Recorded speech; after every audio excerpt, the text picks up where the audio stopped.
할렐루야. 반갑습니다. 오늘 1월의 두 번째 주일을 맞이해서 예배에 참여하신 우리 모든 분들, 그리고 영상으로 참여하시는 모든 분들에게 하나님의 은혜와 평강이 함께하기를 주님의 이름으로 간절히 축원합니다. 예배분들 바라보시면서 오늘 또 인사 나누시겠습니다. 샬롬 인사하겠습니다. 샬롬. 샬롬. 샬롬. 여러분, 이 생각만 해도 기분이 좋은 사람들이 있습니다. 그 사람을 생각하면은 기분이 좋고 미소가 머금어지고, 근데 반대로 생각만 하면 머리가 아파와 오고, 생각만 하면 싫어지는 그런 사람이 있을 수 있습니다. 공동체도 그렇습니다. 교회도 그럴 수 있습니다. 생각만 해도 그 교회 그냥 그만 생각하고 싶고, 근데 생각만 해도 그 교회 그 성도 만나고 싶고 그립고 달려가고 싶고, 그런 공동체, 그런 교회, 그런 성도가 있을 수 있습니다. 이 바울에게 있어서 빌립보 교회는 당연히 후자죠. 그리운 교회입니다. 어디에 있든지 달려가고 싶었던 교회고, 만나고 싶었던 성도들이 바로 빌립보 교회의 성도들이었습니다. 여러분은 어떻습니까? 여러분은 훗날 옆에 있는 분들, 아시는 분들이 계신다면, 또 이 고독교회를 생각하신다면 이 교회는 어떤 교회가 될까? 또 함께하는 성도들은 어떤 성도로 기억될까? 생각만 해도 궁금해집니다. 여러분, 그 포털 사이트에 이제 연관 검색어라는 게 있잖아요. 예를 들어서 가끔씩 제가 그냥 미친 채 제 이름을 씁니다. 김영록 치면요, 재미로 치는 겁니다. 그러면 연관 검색어가 어떤 게 뜨냐면요, 김영록 전남도지사가 뜹니다. 전남도지사가 있더라고요. 예전에는 그분이 국회의원도 했고요. 심지어는 2014년도인가 어떤 분이 저한테 문자가 왔습니다. 목사님, 국회의원 당선을 축하드립니다. 이게 무슨 얘기냐 싶어 보니까 김영록 국회의원이 있더라고요. 여러분도 혹시나 심심하면 여러분의 이름을 치시면 놀라운 일이 일어날 수도 있습니다. 바울이 빌립보 교회라는 교회를 딱 쳤을 때 연관 검색어가 뭐가 가장 많이 나올까? 바로 기쁨입니다. 기쁨. 빌립보서라는 이 성경은 바울이 빌립보 로마의 감옥에서 빌립보 교회를 향해 쓴 편지인데, 이 4장의 짧은 성경에서 기쁨이라는 단어가 명사로 6번, 동사로 12번, 총 18번이 등장하고 있습니다. 4장에서는 아예 기쁨으로 도배를 하고 있죠. 그래서 이 4장에 걸친 빌립보서를 기쁨의 서신이라고 부릅니다. 여러분, 이 빌립보서가 이 다른 바울 서신 이 13개 중에 다른 12개와 분명히 다른 점이 뭘까 한번 생각을 해봤습니다. 좀 뭔가를 끄집어내야 되니까요. 근데 빌립보서를 읽어가면서 느낀 건 특별한 목적이 없는 것처럼 보여요. 그냥 안부 편지처럼 보였습니다. 근데 물론 목적은 조금 있어요. 사실은 빌립보서는 알다시피 바울이 로마 감옥에 있었을 때 빌립보 교회 성도들이 바울한테 고생한다고 옥바라지 하는 사람을 보냈습니다. 에바브로디도라는 사람, 빌립보 교회 성도인데 바울이 로마 감옥에 연금 가택되어 있을 때 바울을 도와준 사람이죠. 이 빌립보 교회 성도입니다. 너무너무 감사하다, 그를 보내줘가지고. 그리고 빌립보 교회에 감사하다, 나를 잊지 않고 후원해 준 것에 감사하다. 그리고 이 또 빌립보 교회는 아주 작은 분쟁이 있었습니다. 그 분쟁을 교정해 주기 위해서 이 빌립보서를 썼다라고 말할 수도 있습니다. 그런데 사실 그게 아니어도 빌립보서는 더 많은 이유가 있습니다. 그냥 쓴 겁니다. 그냥 어떤 의미에서는. 바울의 다른 서신은 분명한 목적이 있거든요. 갈라디아서는 1차 전도 여행지였던 갈라디아 지역에 다른 복음을 전하는 사람들 때문에 교회가 어지럽다, 다른 복음을 경계하고 바른 복음을 추구해라, 그걸 말하기 위해 갈라디아서를 쓴 거고요. 그러니까 교리서죠. 또 로마서는 한 번도 바울이 로마로 가보지도 않고 로마에 성도들이 있다, 근데 그들에게 가르쳐 줄 사람이 없어서 구원이 무엇이고 믿음이 무엇인지 알려줄 사람이 없다. 그래서 바울이 로마의 교인들의 신앙의 체계를 세우기 위해 쓴 서신이 바로 로마서인 것입니다. 그리고 수많은 교회의 분쟁과 소송의 문제 때문에 고통을 앓고 있었던 고린도 교회를 새롭게 하기 위해 쓴 서신이 바로 고린도 전후서고요. 또 바울의 양 아들과 또한 동역자였던 디모데가 에베소에서 목회를 하는 데 있어서 너무너무 힘겹게 목회를 하는 것을 듣고 그를 격려하고 위로하며 그의 목회를 돕기 위해서 쓴 서신이 바로 디모데 전후서죠. 분명한 목적이 있습니다. 근데 빌립보서는 그렇게 그 분명한 목적이 잘 보여지지 않아요. 그런데 이게 빌립보서가 갖고 있는 놀라운 점인 것입니다. 여러분, 우리가 보통 친한 사이가 어떤 사람들이 친한 사이죠? 특별한 목적을 갖고 전화를 하고 편지를 쓰는 사람이, 문자를 하는 사람이 친한 사이입니까? 특별한 목적 없이 그냥 전화하는 사이가, 연락하는 사이가 친한 사이입니까? 아무런 생각이 없는 것입니까 지금? 네. 전자입니까 후자입니까? 후자죠, 그죠? 특별한 이유가 없어도요, 막 얘기하고 자세한 이야기는 다시 집에 가서 전화로 하자. 예. 또 전화로 막 하다가 자세한 이야기는 내일 만나서 얘기하자. 이게 여러분 친한 사이죠. 친한 사이죠. 특별한 사이가 아니에요. 특별한 목적이 없어도 그냥 전화하는 사이, 연락하는 사이, 문자하는 사이. 바로 바울과 빌립보 교회와 성도 사이가 그런 사이였다는 겁니다. 특별한 목적이 없어도 그립고 말하고 싶고 대화하고 싶고 문자하고 싶고, 그게 바울과 빌립보 교회 교인들 사이의 관계였습니다. 여러분, 빌립보서는 알다시피 옥중 서신입니다. 바울이 총 두 번 로마 감옥에 이렇게 갇히게 되는데, 바로 1차 감옥 때는 뭔가 좀 자유로움이 있었어요. 연금 가택이라고 보는 게 맞거든요. 그때 이제 1차 투옥 때 바울이 이제 골로새서, 에베소서, 빌레몬서와 함께 썼던 서신이 바로 빌립보서입니다. 로마의 감옥에서 AD 61년, 63년 그 사이에 아마 썼던 성경으로 보여지고요. 그리고 이 빌립보서는 또한 빌립보서를 쓸 때는 바울이 빌립보 교회를 개척한 지 한 10년, 15년 사이였다고 보여집니다. 교회 창립한 10주년쯤 되었을 때 바울이 빌립보서를 빌립보 교회에게 쓴 거죠. 여러분 알다시피 빌립보 교회는 어떤 교회였습니까? 바울이 목적을 갖고 세운 교회가 아니에요. 어떤 의미에서 이런 바울이 그 사도행전 13장 14장에서 오늘날 터키 서남부 지역 갈라디아 지역을 전도하고 다시 돌아와 가지고 예루살렘 공의회를 마치고 15장 22절 이하에 보면 2차 전도 여행을 그리고 있는데, 2차 전도 여행을 가려고 할 때 원래 바울이 바나바와 가려고 했습니다. 그런데 바울과 바나바가 언쟁을 벌였습니다. 누구 때문에? 1차 전도 여행 때 밤빌리아 버가에서 바나바의 조카였던 마가, 오늘날 마가복음을 썼던 마가라는 그 조카가 도망가 버렸거든요. 그 마가를 데려갈 건지 안 데려갈 건지, 바울은 그런 놈은 데려갈 필요 없다. 한 번 도망간 놈 두 번 도망간다. 데려갈 수 없다. 바나바는 자기 조카이기도 하니까 데려가야 된다. 언쟁을 벌이다가 결국 바나바는 조카 마가와 따로 가고, 바울은 누구와 함께? 실라와 함께 2차 전도 여행을 떠납니다. 2차 전도 여행의 목적지는 아시아 지역이었습니다. 1차 전도 여행지를 들고 아시아 지역을 전도하기 위해서였습니다. 그런데 성령님께서 가는 길을 계속해서 막으시잖아요. 막고 막아가지고 어디에 이르게 되었을까요? 드로아라는 곳에 이르게 됩니다. 드로아. 그 드로아에서 밤에 환상 속에서 마게도냐 사람이 건너오라고 손짓을 하잖아요. 그 건너오라는 손짓을 따라서 그 환상을 쫓아서 간 곳이 어디였습니까? 바로 오늘날 유럽의 첫 관문인 오늘날 그리스 지역이죠. 바로 마게도냐 빌립보 지역입니다. 철저히 성령님을 쫓아갔던 빌립보 지역.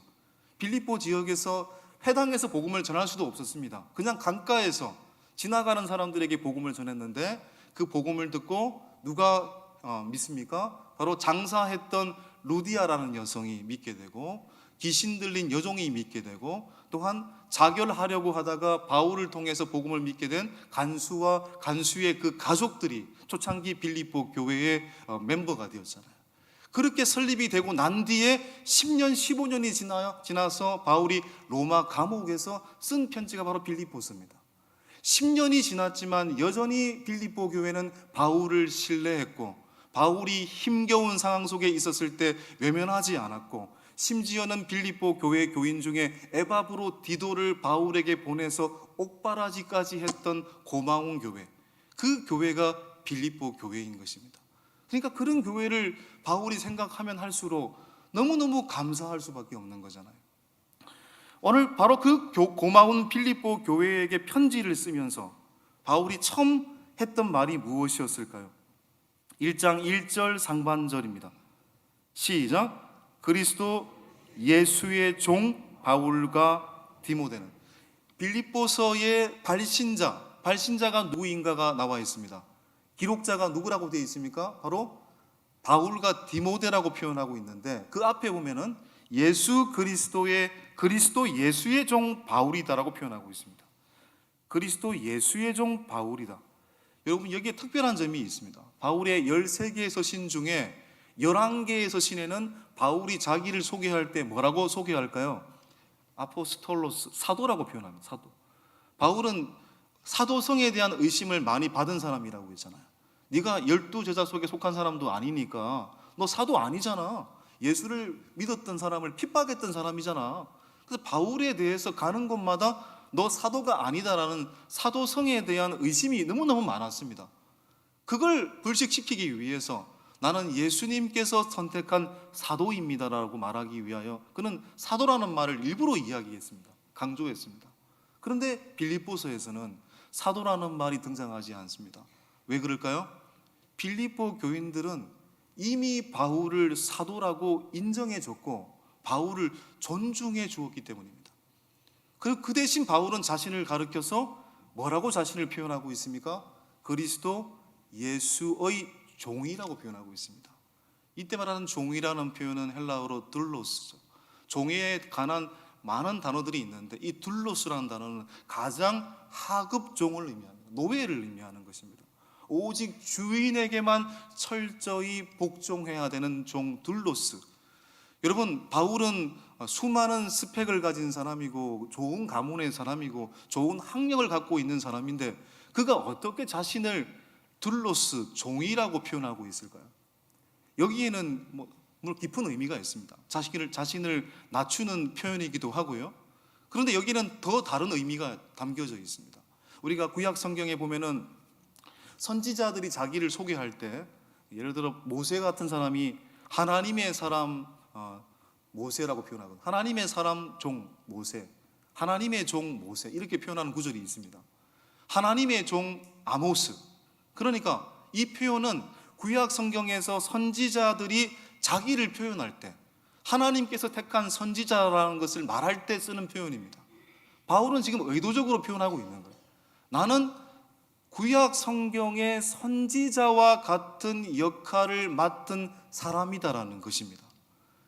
그래서 이 종이라는 표현에는 두 가지가 의미가 있는 거죠. 나는 그리스도의 은혜가 없으면 살 수 없는 사람입니다. 그런 의미가 있고, 두 번째는 나는 선지자와 같은 역할을 맡은 사람입니다라는 의미가 담겨져 있는 것입니다. 우리가 신앙생활을 할 때도 우리는 두 가지의 태도를 갖고 두 가지의 마음을 가져야 됩니다. 예수님의 은혜 없이는 살 수 없다라는 겸비한 마음을 가져야 됩니다. 내가 주님의 은혜 없이는 살 수 없는 존재이구나. 부족함을 우리가 느껴야 되는 겁니다. 동시에 우리는 또한 당당함도 가져야 되는 거죠. 세상의 어떤 출신과 성분으로도 비교할 수 없는 하나님의 자녀라는 당당함이 우리에게 있어야 되는 것입니다. 이 두 가지 마음이 우리 가운데 존재해야 된다는 거죠. 그리고 바울은 또 발신자 부분에서 자신의 이름 뒤에 누구를 언급하고 있습니까? 1장 1절에 보면 디모데를 언급하고 있잖아요. 여러분, 그냥 바울은 해도 되거든요. 왜 디모데라는 말을 언급했을까? 디모데는 사도행전 13장 14장에서 바울이 1차 전도 여행지였던 루스드라 더베에서 만났던 청년입니다. 결국 나중에 예수를 믿고 바울의 신실한 동력자가 되잖아요. 그러니까 바울은 내가 복음을 전하고 있지만 나와 함께하는 사람들을 잊지 않은 거죠. 특별히 디모데라는 이 존재를 너무너무 바울은 귀하게 여겼습니다. 그러니까 바울은 나 혼자 썼다고 해도 누가 욕할 사람이 어디 있겠어요.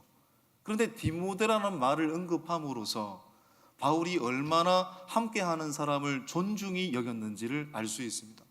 우리가 어떤 공동체이든지 그 공동체의 영적 성숙도를 측정하는 몇 가지 기준이 있을 텐데 그것은 바로 사람을 어떻게 대하는가, 내가 그 사람을 어떻게 대하는가.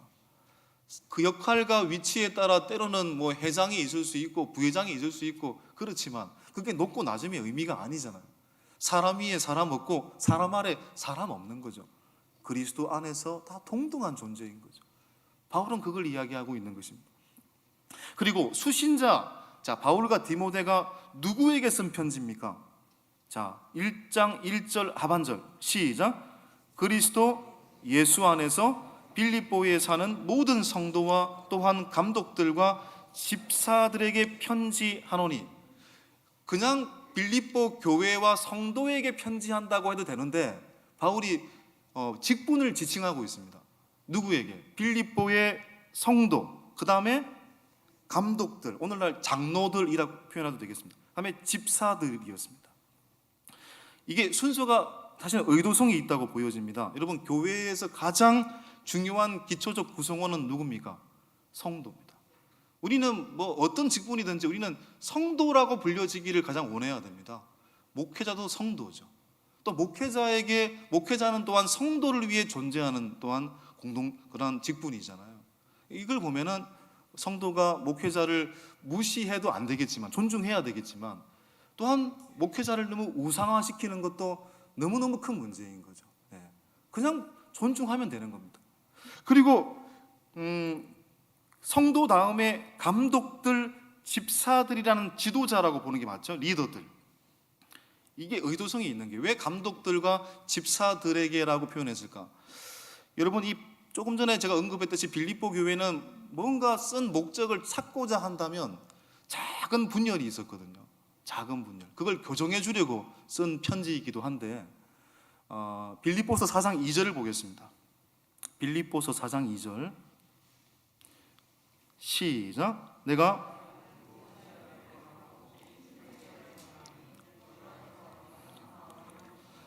여기 보면 유오디아라는 말이 등장하고요, 사람, 순두개라는 말이 등장하죠. 야, 여러분, 이분들이 남자일까요, 여자일까요? 이분들이 남자일까요, 여자일까요? 예, 남자가 아니고 여자입니다. 아까 말했듯이 빌립보 교회는 루디아라는 여성, 우리 루디아 여전도에 있잖아요. 루디아, 귀신 들린 여종. 예, 이게 개척 멤버거든요. 여성입니다. 여성이 주 멤버였습니다. 여성의 섬세함으로 교회가 이끌어져 갔다고 볼 수 있는데, 그런데 또 사람인지라 어느 날 작은 감정의 충돌이 있었나 봅니다. 무슨 일인지 모르겠지만 누가 분쟁을 했다고 얘기하고 있습니까? 유오디아와 순두개.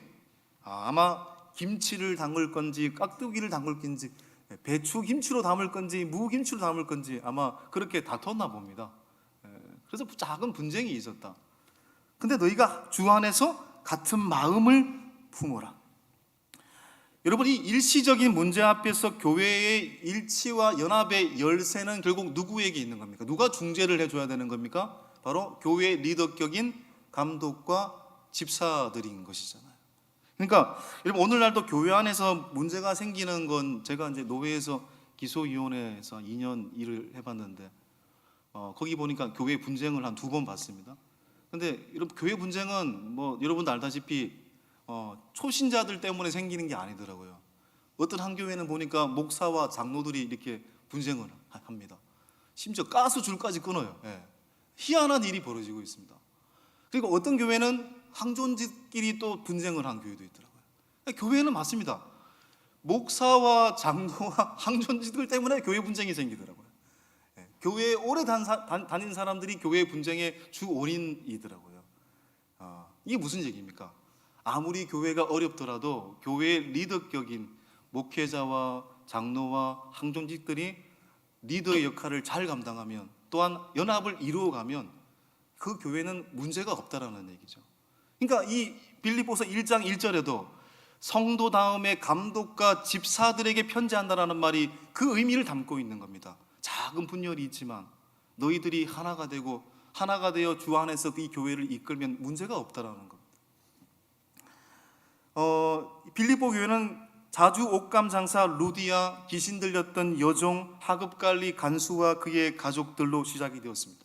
큰 규모의 교회는 아니지만 굉장히 섬세한 교회였고, 심지어는 바울이 고통을 겪을 때 외면하지 않고 옥바라지까지 하기 위하여 에브라브로디도라는 선교사를 파송해서 할 수 있었던 따뜻한 교회, 바로 그 교회가 빌립보 교회입니다. 크진 않지만 내실 있는 교회였습니다. 그 교회를 향해서 바울이 첫 번째 했던 인사말이 뭐냐면요, 2절에 있습니다. 2절 시작. 하나님 우리 아버지와 주 예수 그리스도로부터 은혜와 평강이 너희에게 있을지어다. 이 말씀에서 우리의 눈을 의심하게 하는 단어가 등장합니다. 은혜와 평강. 물론 이게 평범한 말이죠. 그냥 했던 얘기겠죠. 절대로 그렇지 않습니다. 이 은혜라는 말은 여러분 우리가 카리스마라는 말을 쓰잖아요. 헬라어로 은혜라는 말이 카리스거든요. 카리스에서 카리스마라는 단어가 나온 겁니다. 평강, 우리가 늘 인사합니다. 샬롬. 히브리어로는 샬롬이고 헬라어로는 에이레네, 평강. 여러분, 이 은혜와 평강은 어떤 단어입니까? 아주 자유로울 때 행할 수 있는 단어잖아요. 근데 바울은 지금 감옥 안에 있는데 감옥 밖에 있는 사람에게 은혜와 평강을 이야기하고 있는 거잖아요. 감옥 밖에 있는 자유로운 사람이 감옥 안에 있는 사람한테 은혜롭게 평강으로 이렇게 말해야 되는 것이 맞는데, 오히려 감옥 안에 있는 사람이 감옥 밖에 있는 사람에게 이야기를 하고 있습니다. 말이 안 되는 얘기잖아요. 여러분, 보통 감옥의 은어는 어떤 언어입니까? 절망, 한숨, 증오, 불평, 짜증, 이런 것들이 감옥의 언어일 겁니다. 그런데 바울은 그 감옥 안에서도 은혜와 평강을 이야기하고 그것을 성도들에게 보내고 있습니다. 어떻게 이룰 수 있는 거죠? 빌립보서는 옥중서신이고 감옥 안에서 쓴 편지지만 바울은 실제로는 감옥 안에서 산 것이 아니라 누구 안에서 살았기 때문이라는 것을 말하는 것입니까? 바로 예수 그리스도 안에서 살았기 때문에라는 것을 말하고 있는 것입니다. 자, 보십시오. 1장 1절 시작. 그리스도 예수 안에서 빌립보에 사는 모든 성도와 또한 감독들과 집사들에게 편지하노니. 그리스도 예수 안에서잖아요. And Christos, in Christ. 예수 그리스도 안에서. 이게 핵심인 거죠. 예수 그리스도 안에 있기 때문에 그곳이 감옥이든지 빈들이든지 사막이든지 깊은 바다이든지 상관없이 은혜와 평강을 누렸고 그 은혜와 평강을 전한 겁니다. 주님 안에 있다는 것을 알고 있는데 어떻게 내가 은혜와 평강을 말하지 않을 수가 있겠습니까? 주님 안에 있으면 주님이 나를 지키고 계시는데 어떻게 내가 무섭다고 말할 수 있겠습니까? 우리가 뭐 아쿠아리움 같은 대형 수족관 같은 데 가보면요, 참 신기하지 않습니까? 큰 물고기들 지나가고. 근데 여러분, 만일 여러분이 진짜 잠수를 하거나 진짜 수영을 할 때 큰 물고기가 지나간다, 큰 상어가 지나간다, 큰 고래가 지나간다, 어떻게 되겠어요? 여러분, 기겁할 일이죠. 저도 뭐 바다 살았을 때, 요즘은 수영 잘 안 합니다만은 그 중학교 2학년 때 그 바다 안에 잠수하다가 제가 못 나와가지고 그때 한번 그 트라우마를 겪고 난 뒤부터는 좀 바다가 무서워지긴 하더라고요. 근데 바다 안에서 만약 그런 일을 경험하거나 큰 물고기를 만났다, 기겁할 일이죠. 그런데 여러분, 아쿠아리움 같은 데 가보십시오. 큰 물고기가 지나가도 무섭지 않습니다. 상어가 지나가도 무섭지 않습니다. 왜요? 어디 안에 있기 때문에? 튼튼한 유리막 안에 있기 때문에. 유리막 안에 있기 때문에 오히려 감상합니다. 마찬가지입니다. 바울은 감옥 안에 있었지만 감옥 안에 있지 않고 더 큰 테두리 주님 안에 있었던 거잖아요. 그러니까 은혜와 평강을 누릴 수 있었고 그 은혜와 평강을 전할 수 있었던 거잖아요. 이사야서 43장 2절 3절을 보면은 이스라엘을 향해 하나님께서 이렇게 말씀하고 계십니다. 시작. 내가 물 가운데로 지날 때에 내가 너와 함께 할 것이라. 강을 건널 때에 물이 너를 침몰하지 못할 것이며 내가 불 가운데로 지날 때에 타지도 아니할 것이요 불꽃이 너를 사르지도 못하리니 대저 나는 여호와 내 하나님이요 이스라엘의 거룩한 내 구원자임이라. 아멘. 모든 사람이 경험하는 일반 은총이 아니라 주님 안에서 있는 사람만이 이런 경험을 할 수 있는 거잖아요. 주님 안에 있는 사람만이 물불이 두렵지 않는 거잖아요. 주님 안에 있으니 물불이 어떻게 우리를 이기겠습니까? 잠수함 안에 있는 사람이 어떻게 물이 두렵겠습니까? 잠수함의 뚜껑을 열면 그때서야 비로소 무력해지는 거죠. 마찬가지입니다. 우리가 주님 안에 사는 것이 답답하고 불편하고 더 자유로운 세계를 향해 나아가야 되겠다고 생각해서 주님 밖으로 나가면 우리가 더 잘 살 것 같습니까? 더 무력한 존재가 될 뿐입니다. 우리는 이마고 데이, 하나님의 형상으로 지음받은 사람이기 때문에 주님 안에서 살 때 더 자유롭게 살도록 지음받은 존재인 거죠. 여러분, 우리가 주님 안에 있는지 주님 밖에 있는지 한 가지 알 수 있는 방법이 있습니다. 우리의 말과 언어가 지금 현재 어떤 언어와 말을 사용하고 있는가, 그걸 보면 주님 안에 있는 사람인지 주님 밖에 지금 있는 사람인지를 알 수 있습니다. 바울은 감옥 안에 있지만 은혜와 평강을 노래했습니다. 바로 그것이 그가 주님 안에 있다라는 가장 강력한 증거인 것입니다. 여러분, 주님 안에 있는 사람은 어떤 말을 할까요? 은혜를 말하겠죠. 평강을 말하겠죠. 기쁨을 말할 것입니다. 그 사람은 주님 안에 있는 것입니다. 그러나 항상 불평하는 소리, 짜증내는 소리, 욕하는 소리, 원망하는 소리, 그것을 내가 지금 하고 있다면 그 사람은 지금 주님 밖에 있는 것입니다. 주님 밖에 지금 서 있는 것입니다.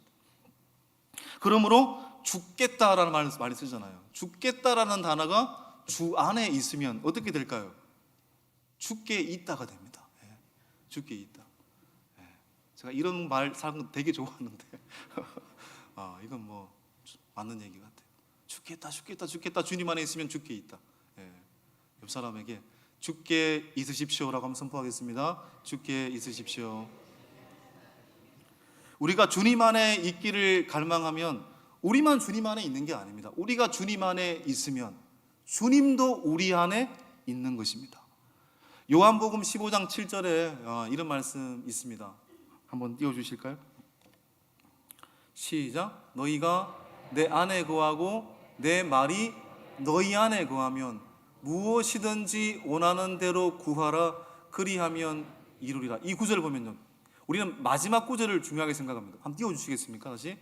무엇이든지 원하는 대로 구하라. 그리하면 이루리라. 이 후반 구절 품고 아멘 하면 하잖아요. 무엇이든지. 그런데 이 구절에서 중요한 건 뭡니까? 앞에 구절이에요. 너희가 내 안에 거하고 내 말이 너희 안에 거하면 무엇이든지 원하는 대로 구하면 이루리라. 내가 주님 안에 거하고, 그래서 주님이 내 안에 거할 때 내가 구하는 것이 이루어진다는 얘기잖아요. 모든 것이 협력하여 선을 이룬다는 거잖아요. 사랑하는 여러분, 올 한 해 우리가 이 한 해를 살면서 우리는 많은 일들을 또 경험하게 될 것입니다. 직장인은 직장에서 일을 하고, 학생은 학교에서 공부를 하고, 또한 가정주부는 가사 일을 감당하며 또 수많은 사람들을 만나게 될 것입니다. 그리고 우리에게는 분명히 좋은 일들도 있을 것이고 때로는 가슴 아픈 일들도 우리에게 있을 것입니다. 그러나 우리가 무엇을 하든지 어느 곳에 있든지 어떤 일을 하든지 상관없이 우리가 주님 안에 서 있다라는 것을 놓치지 마십시오. 우리는 주님 안에 서 있는 사람들입니다. 우리가 주님 안에 서 있기를 갈망하면 주님이 우리 안에 거하셔서 모든 것이 합력하여 선을 이루는 복된 은혜의 역사가 일어날 줄 믿습니다. 내가 주님 안에, 주님이 우리 안에, 그리하여 모든 것이 합력하여 선을 이루는 복된 한 해를 이루어 가시는 고독교회에 속한 모든 성도들 될 수 있기를 간절히 축원합니다.